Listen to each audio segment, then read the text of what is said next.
You're listening to Dakota Spotlight. My name is James Wallner. This is episode 2 of season 8, Unresolved, The Murder of Joel Lovelien. If you've not listened to episode 1 yet, you should definitely start there. Got into a fight and somebody died as a result of it. My first thought is, oh my God, there's blood all over. Both sides had their theories about what happened. And my first thoughts, it was just so unfair. The state felt it was very important to keep coming back to what the evidence showed. He had the victim's blood on his clothes, on his face. Most of the people, I think, went out one door and got on the bus.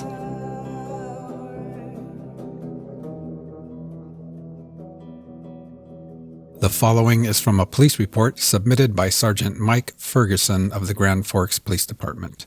Available for a couple fillings here. On October 27th, 2007, at 11:52 p.m., the Grand Forks Public Safety Answering Points received a 911 telephone call from employees of the Broken Drum, located at 1503 North Washington Street, who indicated that there was a fight in the parking lot and there was one male subject down on the ground. Officers Strauss and Middleton were dispatched to the call. I was in the downtown area and began to respond as well.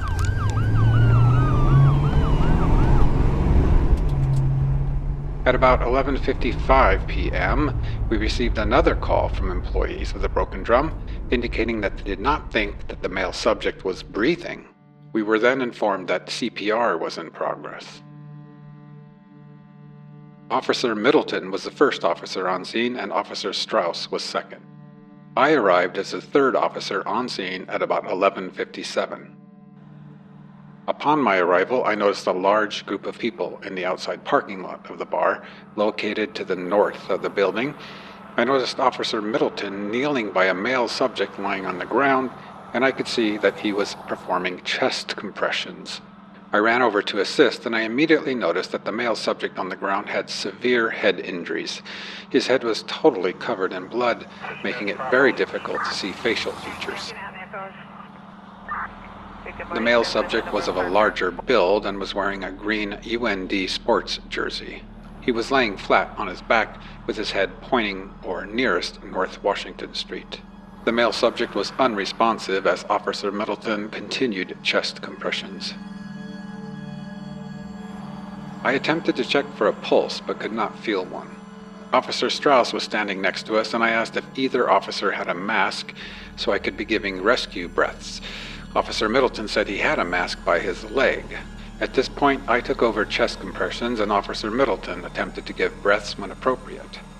He had a problem getting a good airway, and I had Officer Strauss attempt to reposition the subject's head and open the airway better. I again checked for a pulse, but could not find one.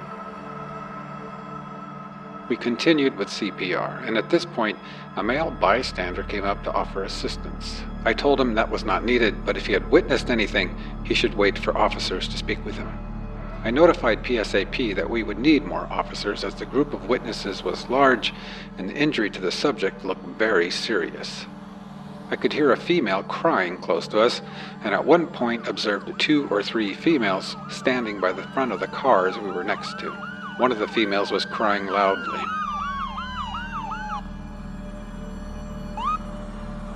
The ambulance crew and fire department arrived on scene and began to assist us. Officer Middleton and I continued to perform CPR. Ambulance personnel installed an airway tube, and now a respirator bag was used to deliver air to the subject. Kim from the ambulance then decided that the subject needed immediate transport from the scene, and a backboard was brought over and the subject was rolled onto this left side. Kim checked the back of the subject for injuries, and a laceration was observed on the rear of the subject's head. It was hard for me to see how long or deep it was, as there was too much blood. The subject was then rolled back onto the backboard and loaded into the ambulance. Officer Middleton got into the ambulance as well. I had Officer Travis Benson then go and tell Officer Middleton that he should stay with the subject in case there was an utterance or dying declaration provided. At this point, the ambulance departed the scene.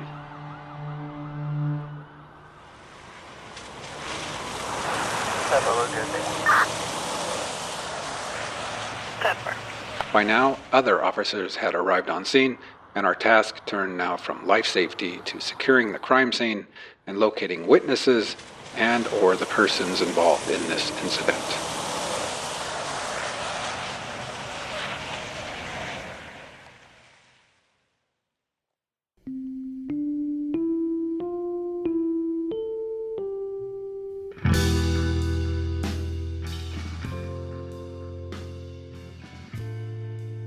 When a crime goes unsolved or cold, criticism will often arise about how the first few minutes or hours were handled by investigators.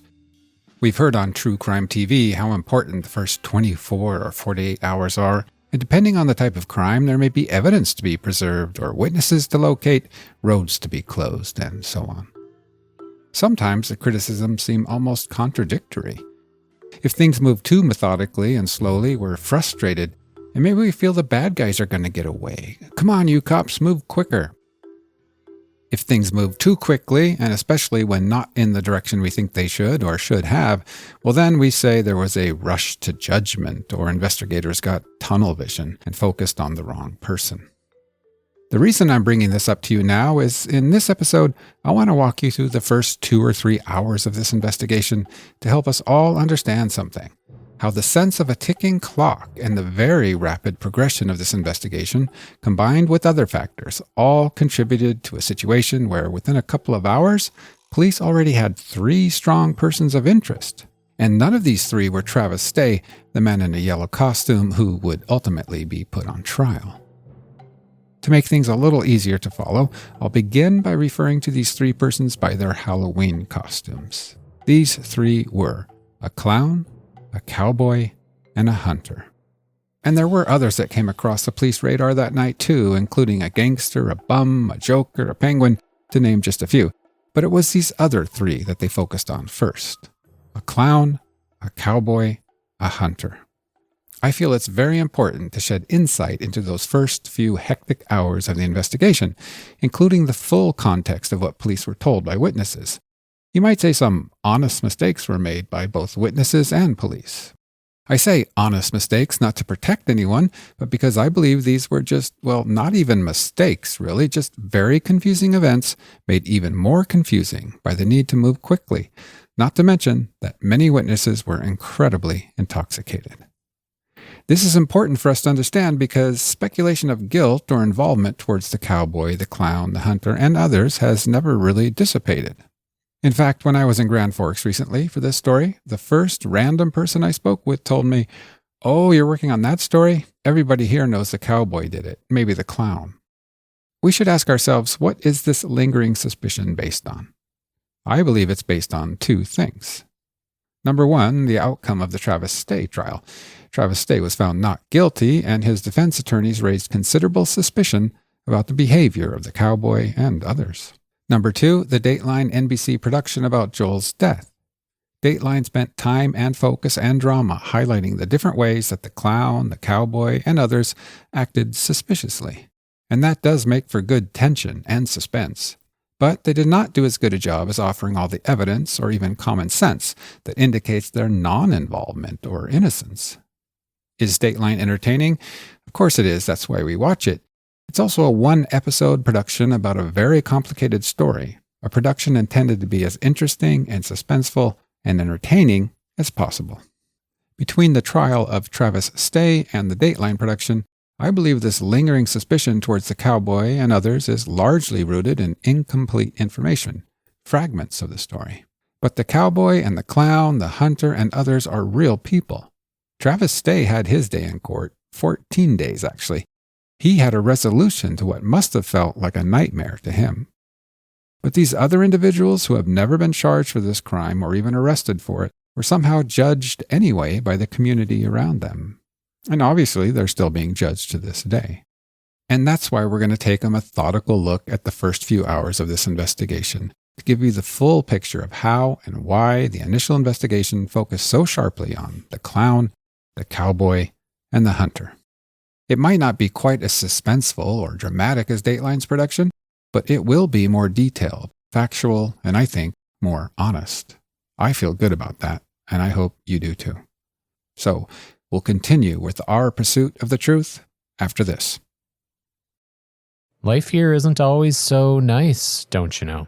And that's what makes the Stories on the Vault podcast so darn interesting. The Vault brings you the stories of cold cases, crime, and mysteries from throughout the Upper Midwest, using decades of archived news coverage and brought to you by our teams of professional journalists. Look for The Vault wherever you find your podcasts. Welcome back to Unresolved, the murder of Joel Lovelien. Let's go back to the Broken Drum Bar. The victim, Joel Lovelien, has been rushed away in the ambulance. Now it's time for law enforcement to get to work on figuring out what happened. What would you do? Would you seal off the crime scene? Well, that's exactly what happened. The following is what Sergeant Mike Ferguson documented in his report.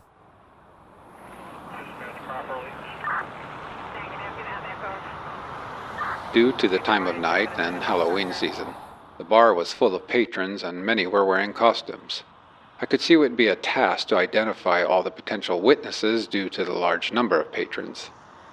At this point, we did not have much information, and we were not sure of all who may have been involved. Due to this fact and the seriousness of the injury and crime involved, it was decided we would freeze the scene via investigative detention and inform the bar patrons that no one was free to leave and no one new would be admitted to the area until all subjects were identified and briefly asked their involvement. The patrons were very compliant, and Officer Johnson 636 stood at the front door to control access. The department intern, Mark Johnson, who was riding that night, was assigned to the rear door of the bar and told no one was to enter or leave without our approval. Officers then began to gather names, addresses, and phone numbers of all patrons in the bar. Any patron who had information that could assist us was escorted to a separate area of the bar. All others who had been identified but who had no information were released. I informed Officer Benson to have at least one officer work the crowd quickly, gather as much information as possible, so that we could get word out to the other officers on patrol.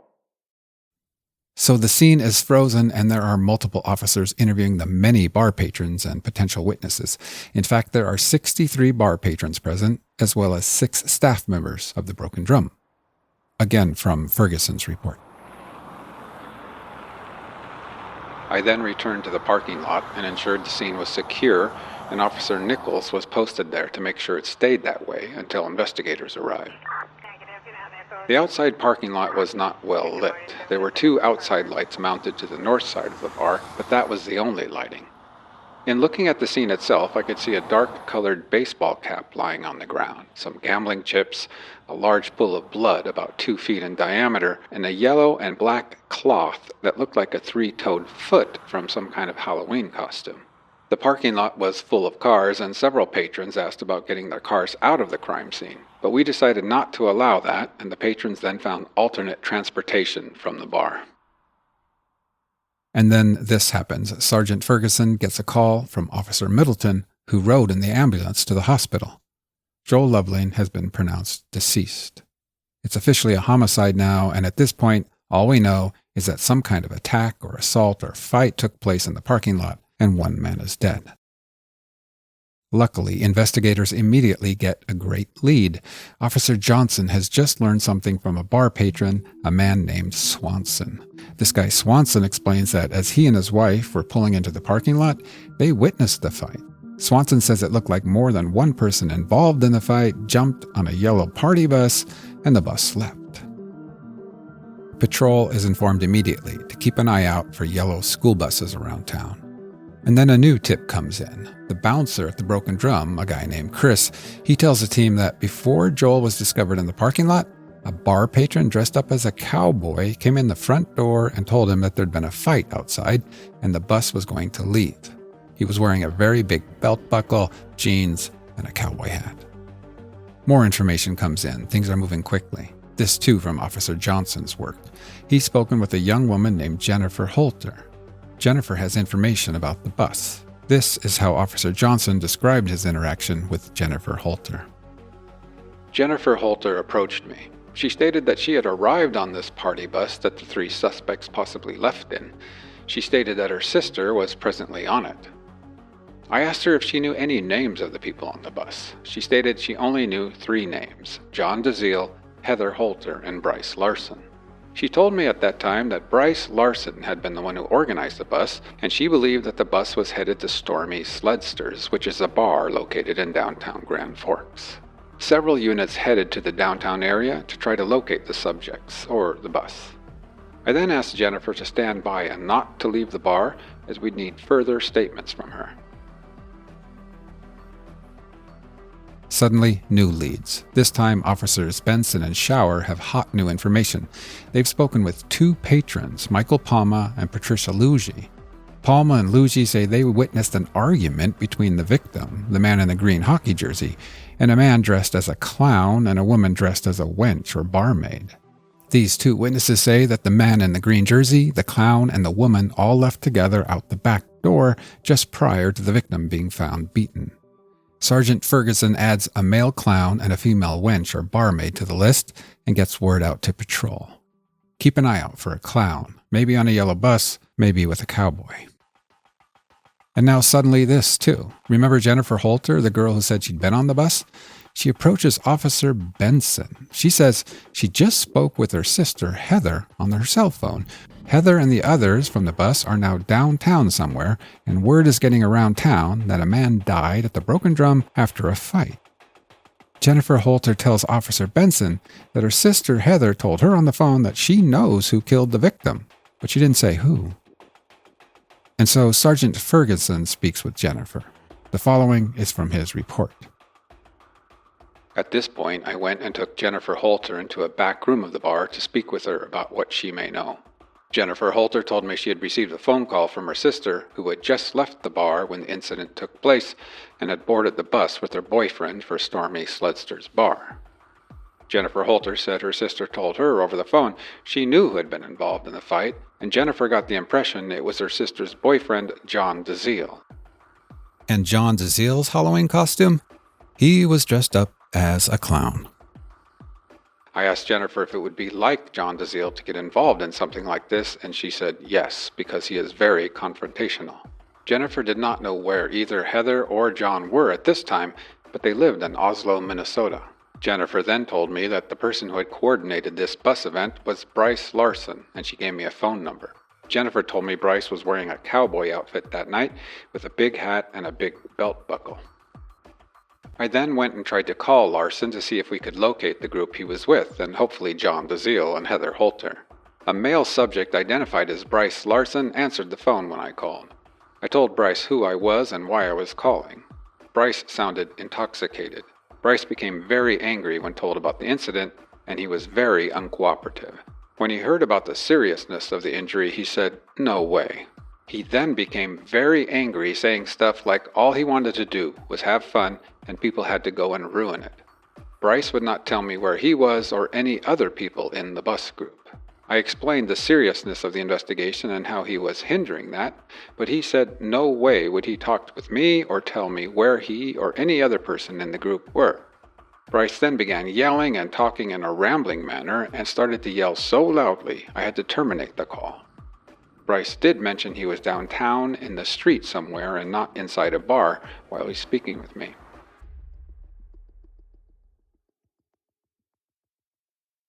Okay, let's recap quickly. What's the status? Joel Lovelien has died. At the scene on the ground, a dark cap, gambling chips, some kind of yellow cloth from a Halloween costume. Witnesses saw the fight taking place in the parking lot and people leaving on a yellow bus. The organizer of that bus is Bryce Larson dressed as a cowboy.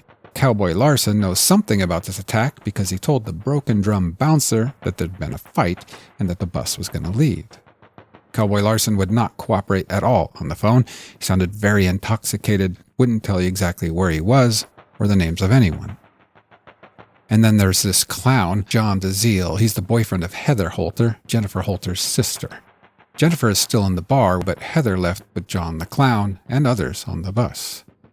2 witnesses have stated they saw a guy in a green jersey in an argument near the bathrooms with the clown and another girl. The 3 of them argued and then walked out the back door together. Jennifer Holter says her sister Heather called her and said she knows who did it, and Jennifer has told the PD she believes her sister was indicating it was Heather's boyfriend, John DeZiel. the clown. As you speak, patrol is downtown looking for yellow buses and cowboys and clowns.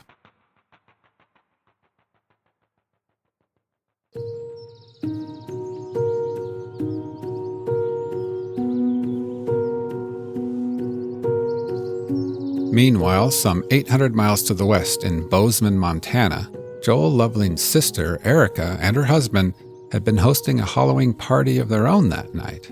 They had about 30 people there. We were all dressed up. A lot of friends had come over earlier to get ready together, and we were just having a ball. Halloween was always real fun. So here I was hosting this party, having a grand old time, and the phone rang.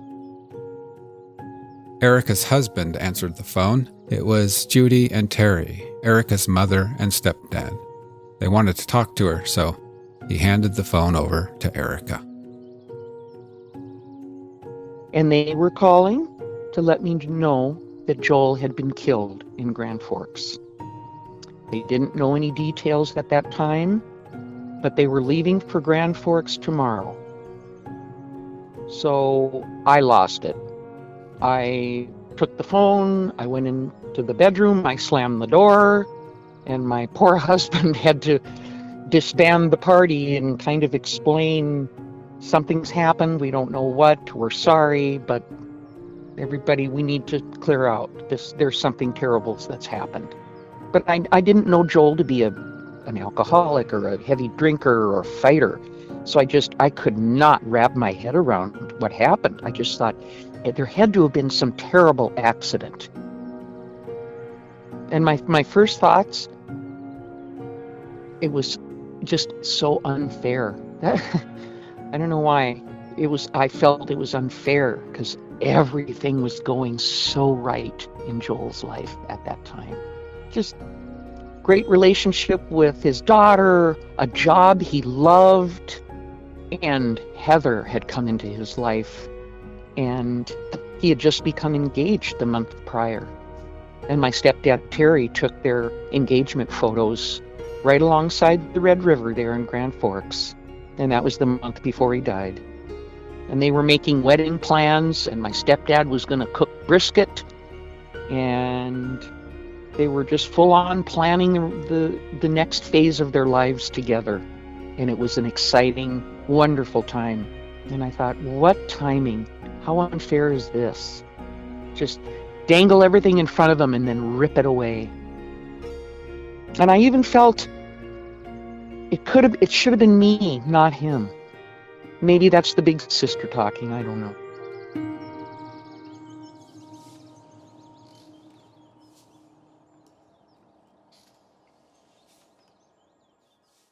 We'll be right back after this short break. Hi, everyone. I'm Chris, and I hope you're enjoying this episode of Dakota Spotlight.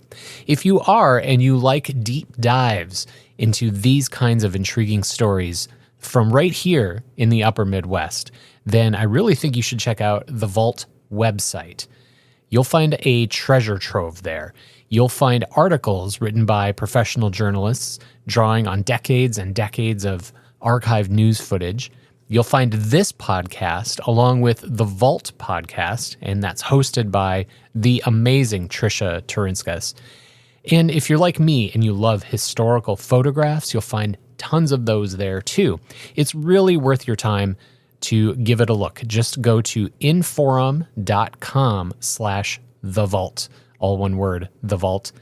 That's inforum.com/thevault. You'll be glad you did. Thanks.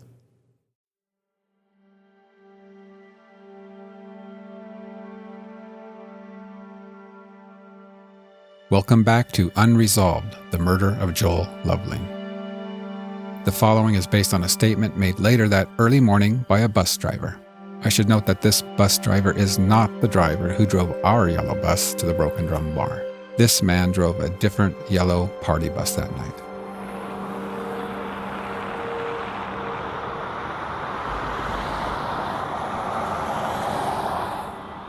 It's 1 a.m. in downtown Grand Forks, and a bus driver named Keith, employed by the Dietrich Bus Company, is wrapping up his shift, walking through his now empty yellow school bus.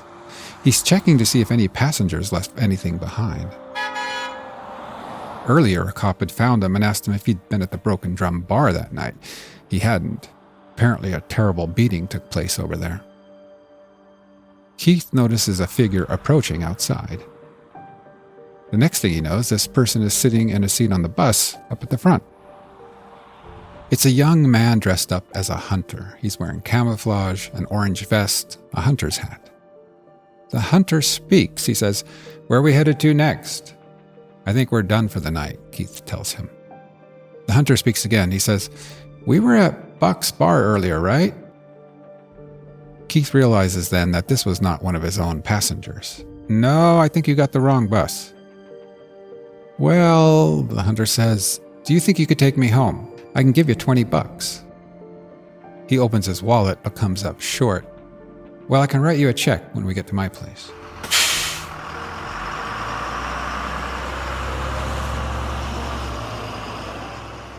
Keith agrees, and off they go across the bridge, headed into East Grand Forks, Minnesota.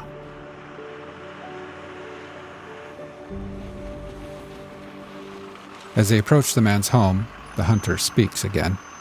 This time he says something like this. "You know, I don't know if maybe my friends are just messing with me, but I got in a fight earlier, and my buddy says I might have killed the guy, and the police might be looking for me." Keith is suddenly uncomfortable, but he manages to say something like, "Well, what do you mean?" The hunter tells Keith a little story. He tells him that earlier in the evening he was walking out of a bar with a girl on his arm when some guy just walked up out of nowhere and took a swing at him. The man missed and the hunter hit him back.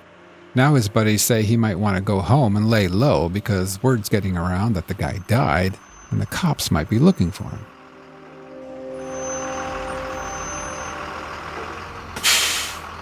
Keith parks the big yellow bus outside of the hunter's home, and he waits while the young man runs indoors to fetch his checkbook.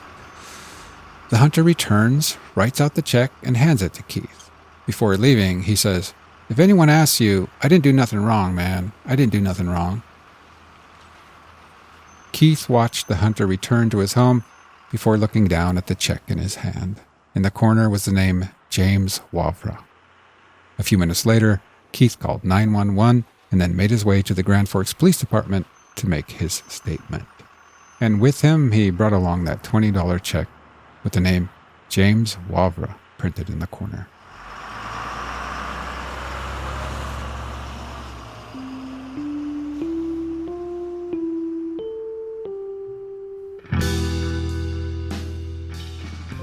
Elsewhere in Grand Forks, police officer Strauss is giving Jennifer Holter a ride from the Broken Drum to Borrowed Bucks, where her car is located.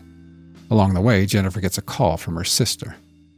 Jennifer hands the phone to Officer Strauss, and the sister tells him that she knows who killed Joel Lovelien, a guy named Wavra. He was dressed as a hunter.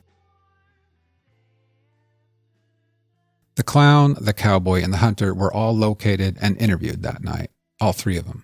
But before we look closer at that, I feel it's very important we talk about how much alcohol was flowing that night and how intoxicated people were. Let's be clear, this was no sipping social. This was a binging rager of a bash. Remember Jennifer Holter, who stayed at the Broken Drum and didn't get back on the bus? She specifically told the cops that night that the reason she didn't get back on the bus was because everyone was just wasted and belligerent. In addition to the alcohol they consumed at the many bars that night, Cuckoo's Nest, Borrowed Bucks, El Rocco, Broken Drum, Stormy Sledsters, and other downtown bars, there was also a lot of alcohol on the bus. This included some 325 Jell-O shots, of which 290 were consumed. Some quick math, with 40 to 50 passengers, that's 6 or 7 Jell-O shots per passenger. 6 or 7 shots of alcohol up and above everything else. And that's only the average. It's more likely that some had more than 6 or 7 and some had maybe none. If you're not aware, Jell-O shots are basically just Jell-O or sweetened flavored gelatin made with a portion of the water exchanged with vodka, tequila, or other alcohol. What you end up with is a potentially very potent, slurpy, sweet-tasting cocktail that goes down like candy, and I mean like candy, and unless you make them yourself, you don't really know what you're consuming.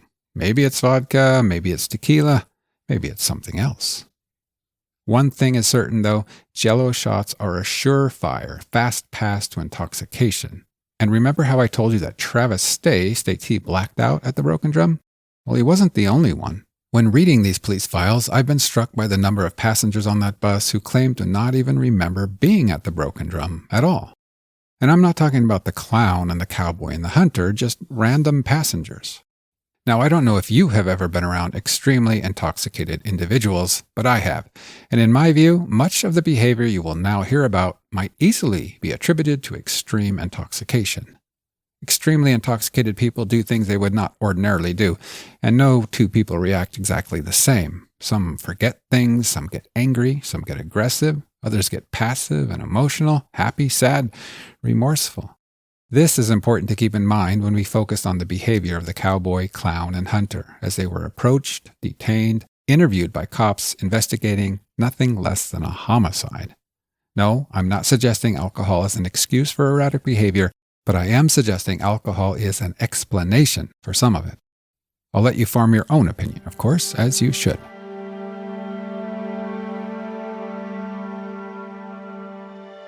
Let's start with the cowboy, Bryce Larson.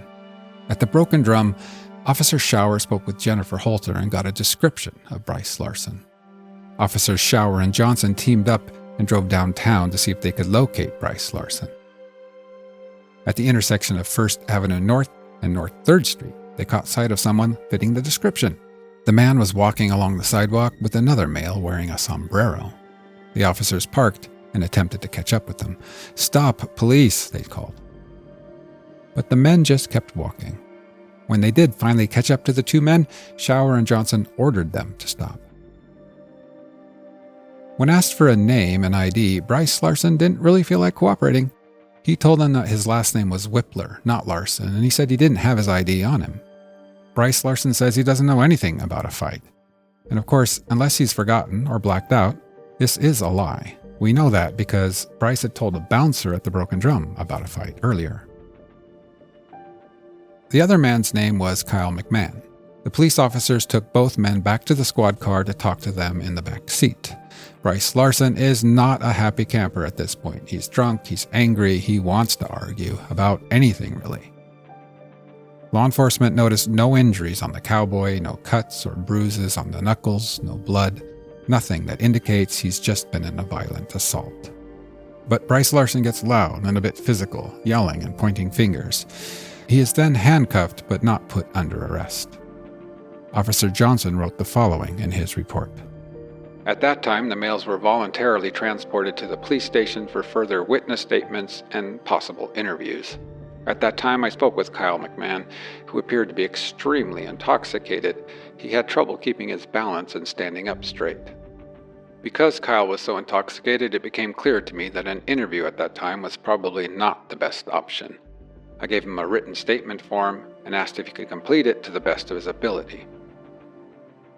Then Officer Johnson spoke with Bryce Larson, the cowboy. He appeared extremely intoxicated and did not seem interested in making a proper statement. Officer Shower and I at that time took the handcuffs off Bryce as he had become more physically cooperative, but still remained verbally uncooperative. Bryce stated he had no knowledge of the assault and that he had no idea who could be involved. It became clear to all involved that a productive statement was not going to be received from Bryce. He stated he wanted to contact a lawyer or be allowed to go home. At that time, Sergeant Mackey made the determination to let Bryce go home and that no statement would be gathered at this time due to his lack of cooperation in the investigation.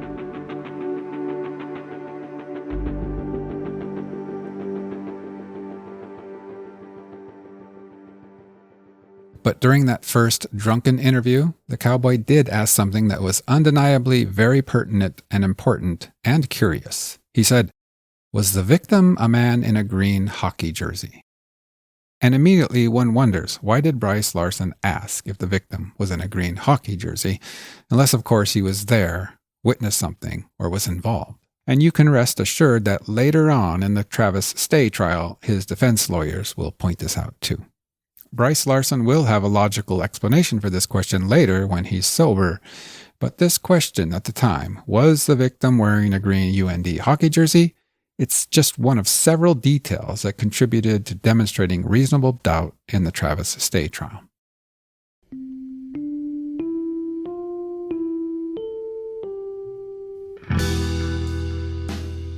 Meanwhile, John DeZiel, the clown, had also been interviewed.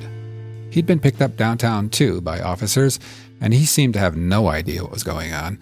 He was emotional when they found him, and he seemed to be crying. One officer claimed that John said, "I guess things got out of hand tonight." So they bring him into the police station, and investigators really leaned into him. Remember, 2 bar patrons, they claimed that the clown was in an argument with a man in a green hockey jersey, and they left out the back door together. And at one point, Jennifer Holter had said that her sister claimed to know who did it, and Jennifer got the impression that her sister meant the clown. Jennifer had also told investigators she felt John was the type of person to get into a fight, very confrontational. And so the cops lean in hard on the clown. NBC Dateline's take on this moment is that the clown is uncooperative in this interview. That's a word that leaves a lot of room for interpretation, uncooperative. When I read the transcript, it kind of felt like he was doing his best in the situation. A Sergeant Mackey holds the reins in the interview. He leans in so hard that an obviously very drunk and confused John DeZiel becomes so frustrated that he just asks for a lawyer, his constitutional right. John says, "I want an attorney. I want an attorney now." But does the sergeant back off and stop the interview immediately? Does he give this already upset clown some breathing room? No, he says, "Okay, but John, close your mouth and open your ears." And they continue to talk for several minutes, and it's insinuated that it's odd or suspicious that John DeZiel is getting so defensive. If he's innocent, why does he want to enact his rights, his constitutional rights, that is? Perhaps the sergeant simply believes this is their guy and thinks the clown will crack any second and confess. But this clown seems to have absolutely no idea what any of this is about.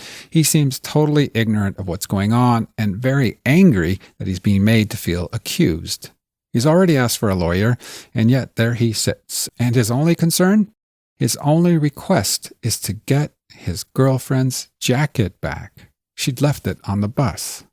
That's right, law enforcement are talking about murder, and the clown just wants his girlfriend's jacket back because he and his girlfriend have been arguing, like they always end up doing when they're drunk, he tells them. He just wants the jacket back so he can make peace with his girlfriend. Yes, he was on the bus, but I didn't get in a fight. Where's my girlfriend's jacket? And yes, he's emotional. He's out of sorts with his girlfriend. He's drunk. There's been a murder, and he's being interrogated for it. Yes, he's emotional. Law enforcement noticed no injuries on the clown, no cuts or bruises on the knuckles, nothing that indicates a struggle or a fight. After this break, the hunter is interviewed. Looking to dig deeper into the vault? It's even easier now to find great stories on the Vault website. Browse stories by decade and listen to true crime audio all in one place at inforum.com/thevault. That's inforum.com/thevault. What about the hunter? James Wavra, the hunter, was also interviewed that night, and he was likely one of the most sought-after persons of interest because he had paid a Dietrich bus driver $20 to drive him home, and on the way confessed to getting in a fight. His buddies told him the guy had died and he better lay low. So investigators bring James Wavra into the PD to tell his story. This is what he told them. He was walking out of the Broken Drum bar towards the bus with a girl named Anna on his arm. Anna was dressed as Paris Hilton. Suddenly, out of nowhere, some random guy came at him and said something smart-ass and took a swing at him like he wanted to kill him. The punch just grazed him, though. The guy missed. Wavra told detectives, thank God he missed Anna, it would have taken her head off. James Wavra told them he got 2 punches in and might have kicked the guy too. He couldn't be sure. But when asked for a description of the man's clothing, James Wavra couldn't remember. James Wavra was in instant fight or flight mode, defending himself. He didn't have time to consider what the guy was wearing. The following is a quote from James Walbro during this interview. "He was coming at me like he wanted to kill me. He falls and I kick him, I think, not sure. I was like, he just come at me. It's a fight, it is. I had no idea. Like this is pulling you out of nowhere. A flood. This is your flood. This is Grand Forks in a flood. What do? The rivers are overflowing. You do what you can. I threw a right hook and then I went and left." It was all over in 10 seconds, and then James hurried to the bus. But James Walbro did remember this. The guy that tried to hit him was a young man, maybe 22 years old or something, and not a big man at all. Walbro also told them they should speak with Paris Hilton, that is, Anna. She was there, on his arm. She might know how the guy was dressed. Sergeant Mackey wrote the following in his report. "I asked him to go over the evening with me. He stated that a guy tried to hit him. He dodged the strike and then hit the guy in the face. The guy fell to the ground. Walbro stated that he then kicked the guy in the face. He stated that this was the end of the fight, and after the fight he saw the guy getting to his feet. Walbro provided the name of a girl that witnessed the fight. He also stated that John DeZiel's dad was present. I called Anna Barrett and left a message for her. She returned the call within a few minutes. I advised her that I was investigating an incident at the Broken Drum. When asked for details about the incident, she stated that she was walking out of the bar with Walbro. As they walked, a guy wearing a yellow sweatshirt with the hood up tried to hit Walbro and also tried to grab Walbro's neck. She stated that she ran to the bus and told them that Walbro was in a fight. Several people ran to his aid, but she stayed on the bus. Barrett stated that she didn't know what happened during the fight, but that she was sure that the subject was wearing a yellow hoodie sweatshirt with the hood up. She stated that the shirt might have been a Golden Gophers sweatshirt. She described the subject as being a white male of similar size to Walbro. Just before the subject attacked Walbro, she stated, "The guy was staring at us."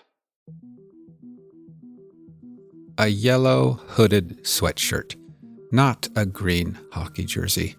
And suddenly some clarity seeped through the chaotic and murky mist of that hectic night. Through the jello and booze, flashing lights and sirens, pieces started falling into place. There had been 2 separate fights that night. And with that knowledge, things instantly started to make more sense. The fight that everyone had been talking about and thinking about and worrying about was between Travis Stay and James Walbro. This confusion affected everything and everyone. The hunter, well, he thought he might have accidentally killed someone, and he told a bus driver as much. The cowboy, the drunken, confrontational cowboy in handcuffs, he could hardly stand up straight, and he certainly couldn't accept that Walbro's 10-second skirmish killed anyone. And the clown who just wanted his girlfriend's jacket back, he got caught in the crossfires of everything. Misunderstandings, a quickly moving investigation, and even inaccurate witness statements. Now, if you've been paying close attention, you will likely have some unanswered nagging questions. Questions like, what inaccurate witness statements? Or what was that about someone's dad being present at the Walbro fight? And of course, why did the cowboy ask about a green hockey jersey? Well, some of these answers will depend on who and what you believe. And we'll get into all that next time.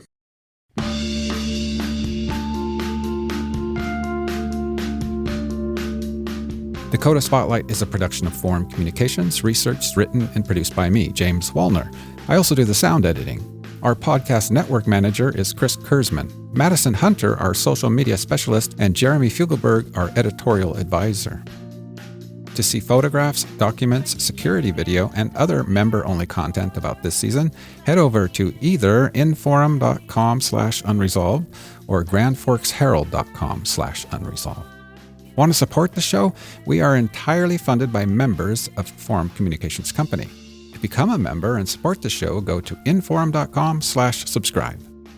Find more Dakota Spotlight at inforum.com/Dakota Spotlight and check out the Vault section for more true crime.